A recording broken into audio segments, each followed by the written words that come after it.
શું કીધું? કાઇનેમેટિક્સના રિલેટિવ મોશનના કોન્સેપ્ટમાં મુશ્કેલી છે. તો લે કરી લેજા. આ ફિઝિક્સ રિવિઝન વિડિયો તારા માટે છે. આજના ફિઝિક્સ રિવિઝન વિડિયોમાં આપણે ડિસ્કસ કરવાના છે રિલેટિવ મોશનના કોન્સેપ્ટને ડેપ્થથી એક્ઝામ્પલ દ્વારા સમજશું અને કોન્સેપ્ટ ઉપરથી એના ઇક્વેશન્સ કઈ રીતે બન્યા છે એ સમજવાના છે. તો છેક સુધી બન્યા રહેજો.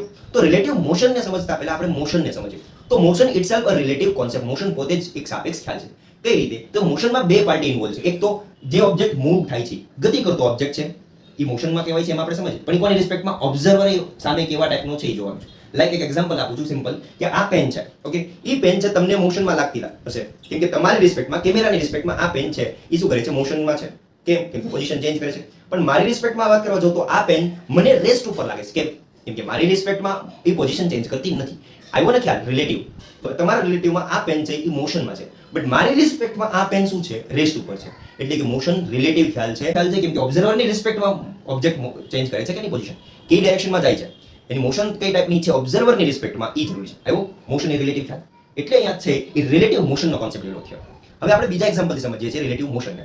લાઈક અહીંયા બે કાર છે, એકની વેલોસિટી 15 મીટર પર સેકન્ડ છે, બીજાની વેલોસિટી 25 મીટર પર સેકન્ડ છે, બે વચ્ચેનું ડિસ્ટન્સ 100 છે અને અહીંયા ગ્રાઉન્ડ ઉપર એક પર્સન ઉભો છે. હવે આ માણસની રિસ્પેક્ટમાં સમજીએ. જો ઓબ્ઝર્વર હવે તમારે ક્યાં છે? તમારે અહીંયા આવી જાઓ. તો અહીંથી હું જોઉં તો આ કાર મને 15 મીટર પર સેકન્ડની સ્પીડ આવતી જશે ને બી કાર છે આ બાજુથી 25 મીટર એટલે 25 મીટર પર સેકન્ડની સ્પીડ આમ જતી લાગશે. તો એનો મતલબ એક સેકન્ડમાં આ કાર 15 મીટર નજીક આવી, આ કાર 25 મીટર દૂર ગઈ, આને લાગશે. એટલે કે ગ્રાઉન્ડની રિસ્પેક્ટમાં, આ ગ્રાઉન્ડ ઉપર છે તો ગ્રાઉન્ડની રિસ્પેક્ટમાં એ કાર છે ને 15 મીટર પર સેકન્ડ એટલે કે દર સેકન્ડે 15 મીટર નજીક આવતી લાગશે. પણ જો આ પાર્ટીને આપણે બી કારમાં બેસાડી દઈએ તો શું થશે? તો લાઈક એક છે એની પોઝિશન અહીંયા, અત્યારે ઇનિશિયલ આ છે, બી ની પોઝિશન અહીંયા છે. હવે એક સેકન્ડ પછી સમજીએ તો એક સેકન્ડમાં આ કેટલું ચાલે? 15 મીટર. એટલે એ અહીંયા આવી જશે 15 મીટર આ બાજુ ચાલી છે. બી છે એ ક્યાં ચાલશે? 25 મીટર. તો બી છે આમ કેટલું ચાલ્યું છે? 25. તો પહેલા કેટલું હતું? 100. હવે કેટલું થઈ ગયું બે વચ્ચેનું ડિસ્ટન્સ? સમજો. તો આ 15 એટલે 15 આ બાજુથી ઓછું, 25 આ બાજુથી ઓછું. તો ટોટલ કેટલું રિડ્યુસ થયું ડિસ્ટન્સ? તો ટોટલ 40 ડિસ્ટન્સ રિડ્યુસ થયું. તો હવે કેટલું ડિસ્ટન્સ થઈ ગયું? 60. એટલે કે પહેલા 100 ડિસ્ટન્સ હતું, હવે 60 થઈ ગયું. મતલબ કે બી ને એ છે એ પહેલા 100 હતો, હવે બે મોશન કરી એક સેકન્ડ પછી સમજીએ તો 60 આવી ગયા. એટલે કે પહેલા બે વચ્ચેનું જે ડિસ્ટન્સ હતું એ 40 જેટલું રિડ્યુસ. મતલબ બી ને એ છે એ 40 જેટલો નજીક આવ્યો લાગે. કેટલો નજીક આવતો લાગે છે? 40. 40 જેટલો નજીક આવ્યો છે. એનો મતલબ એક સેકન્ડમાં કેટલો નજીક આવ્યો લાગે? 40. એટલે કે એની વેલોસિટી કેટલી લાગે? બી ને એની વેલોસિટી કેટલી લાગે? બી ને એની વેલોસિટી લાગશે 40 મીટર પર સેકન્ડ. કેમ કે એક સેકન્ડમાં 40 જેટલો નજીક આવ્યો. તમને સમજાણો 40 શું છે? એ 40 છે એ એની વેલોસિટી અને બી ની વેલોસિટીનું એડિશન છે. જો 15 + 25 કરો તો શું થશે? 40. તો તમને ખબર પડી? પેલા અહીંયા જ હતો પાર્ટી ઓબ્ઝર્વ ગ્રાઉન્ડ ઉપર હતો તો ગ્રાઉન્ડની વેલોસિટી 0 હતી, એટલે કે એ 15 મીટરની સ્પીડે આ બાજુ આવતો લાગતો હતો. પણ જ્યારે એ જ પાર્ટીને જો હું ગાડીમાં બેસેલું જો મોશન કરતી હશે આ બાજુ 25 જેટલી, તો એને છે એ છે 40 ની સ્પીડે આવતો લાગે છે. મતલબ 40 ની સ્પીડે આ બાજુ પોતાની તરફ આવતો લાગશે. તો ખ્યાલ આવ્યો કે અહીંયા velocity of A with respect to B, B ની સાપેક્ષે એની જે વેલોસિટી છે, ઓકે અહીંયા લખી નાખું છું, વેલોસિટી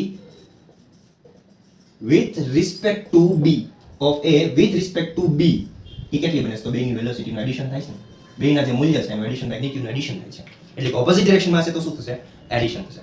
જો બે સેમ ડિરેક્શનમાં જતા હોત તો ધ્યાન રાખવાનું. તો જો બે સેમ ઓપોઝિટ ડિરેક્શનની જગ્યાએ જો સેમ ડિરેક્શનમાં જતા હોય ને તો અહીંયા પ્લસની જગ્યાએ શું થઈ જાય? માઇનસ થઈ જશે. એટલે કે આપણે એમ સમજીએ કે જો ઓપોઝિટ ડિરેક્શનમાં મોશન થતી હોય ને, ઓકે, તો જે રિલેટિવ મોશન છે એમાં મેગ્નીટ્યુડનું એડિશન થાય છે. ઓકે, ને જો સેમ ડિરેક્શનમાં મોશન થતી હશે, ઓકે, તો બેની જે રિલેટિવ વેલોસિટી છે, આ રિલેટિવ વેલોસિટી થઈ ગઈ ને, વેલોસિટી એની એનો વેગ બી ની રિસ્પેક્ટમાં, બી ની સાપેક્ષે એનો વેગ, તો હવે બેમાં શું થઈ જશે? સબટ્રેક્શન થઈ જશે. આવ્યા બે ઇક્વેશન્સ. તો આ થઈ ગયો છે રિલેટિવ મોશનનો બેઝિક કોન્સેપ્ટ. મેં તમને એક્ઝામ્પલથી સમજાવ્યું કે ઇક્વેશન કેવી રીતે આવે છે. હવે આને આપણે બેઝિક ને જનરલ ઇક્વેશન બનાવવું હોય તો એને આપણે આવી રીતે લખી શકીએ છીએ કે velocity of A with respect to B શું કહેવાય? એની વેલોસિટી વિથ રિસ્પેક્ટ ટુ એટલે કે બી ની સાપેક્ષે એની વેલોસિટી. એને લખવું હોય ને વેક્ટરના સ્વરૂપમાં, સદિશ સ્વરૂપે લખી નાખો va - vb. Okay, va - vb લખવાનું છે.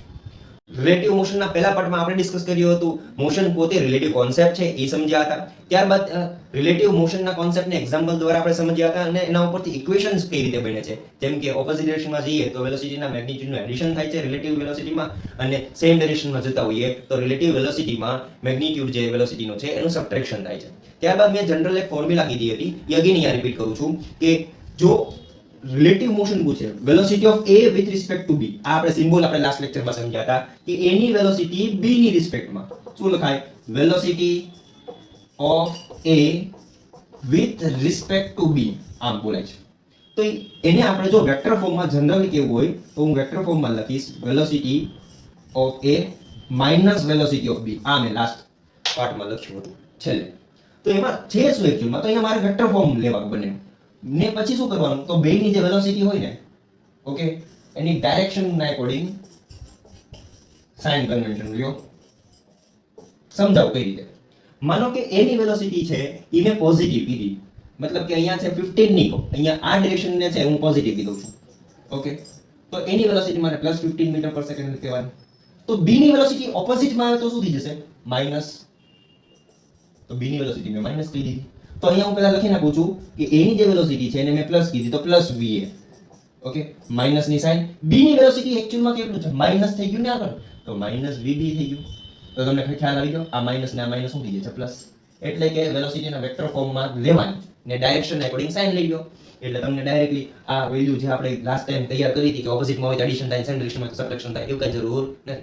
તમે સાઇન કન્વેન્શન દ્વારા સમજી શકો છો. જેમ કે અહીંયા હું ડાયરેક્ટલી સમજું તો આવું ન લખવું હોય તો અહીંયા હું લખી નાખું ને +15 આ ડિરેક્શનમાં જાય છે એટલે પ્લસ, પછી માઈનસ ની સાઇન, પછી આ ડિરેક્શનમાં b આવે છે એટલે હું લખીશ -25, તો આવી જાય છે 14 મીટર પર સેકન્ડ. હવે માનો કે એની જગ્યાએ છે એ આપણે સેમ ડિરેક્શનમાં જતા હોઈએ તો લખવું હોય તો સમજીએ. તો સેમ ડિરેક્શનમાં જતો હોય, માનો કે b છે, ઓકે, એ આમ જાય છે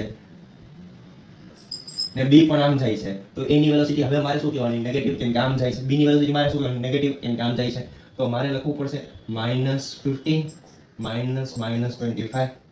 હવે પડી માઈનસ માઈનસ શું કામ આવ્યું, કેમ કે માઈનસ છે એ કેમ છે, તો આ ડિરેક્શનને મેં પોઝિટિવ લીધું, આ ડિરેક્શન નેગેટિવ કરું છું, તો માઈનસ માઈનસ શું થઈ જાય 25 ને -15, એટલે આન્સર શું આવશે 10 મીટર પર સેકન્ડ. એનો મતલબ શું સમજાય ખબર છે, VAB છે એટલું આવ્યું, એનો મતલબ સમજાવ. એનો મતલબ એમ છે કે b ને a છે એ કેટલો નજીક આવે છે, 10 જેટલો. કઈ ડિરેક્શનમાં, આ પ્લસ છે એટલે કે ડિરેક્શન બતાવે છે. કઈ ડિરેક્શન બતાવે છે, આ ડિરેક્શનમાં. મતલબ b છે એને a છે એ કેટલો નજીક આવતો લાગતો હશે, આ ડિરેક્શનમાં 10 છે. તો કોમન સેન્સ છે. કેમ કે a ની વેલોસિટી ઓછી છે, b ની વેલોસિટી વધારે છે. તો b ને છે, b ફાસ્ટ જતો હોય, એ ઓછો સ્લો જતો હોય, બરોબર. તો b ફાસ્ટ જતો હોય તો સ્લો જતો હોય, તો તમને ખબર પડશે નજીક આવતો લાગે. આ a છે b ને નજીક આવતો લાગે. મતલબ કે b છે 25 વેલોસિટી જાય છે, a છે 15 ની વેલોસિટી જાય છે. એનો મતલબ b ને છે એ નજીક આવતો લાગતો હશે, આ ડિરેક્શનમાં આવતો લાગશે, પોતાની તરફ જાય છે યાર જ, પણ નજીક આવે છે અને પોતાની તરફ આવતું એવું લાગશે. જસ્ટ બીકોઝ અહીંયા પ્લસ આવી ગયું ને 10, ને કેટલો નજીક આવતું લાગશે, 10 ની સ્પીડે.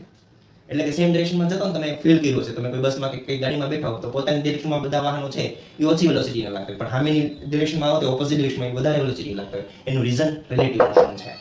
ઓકે, તો આ થઈ ગયો છે રિલેટિવ મોશનના ઇક્વેશન્સ. કોઈ ડાઉટ કે કોઈ ક્વેરી હોય તો તમે DM કરજો, કમેન્ટ બોક્સમાં કમેન્ટ કરજો, હું એને જરૂરથી સોલ્વ કરાવીશ. થેન્ક યુ, જય શ્રી કૃષ્ણ.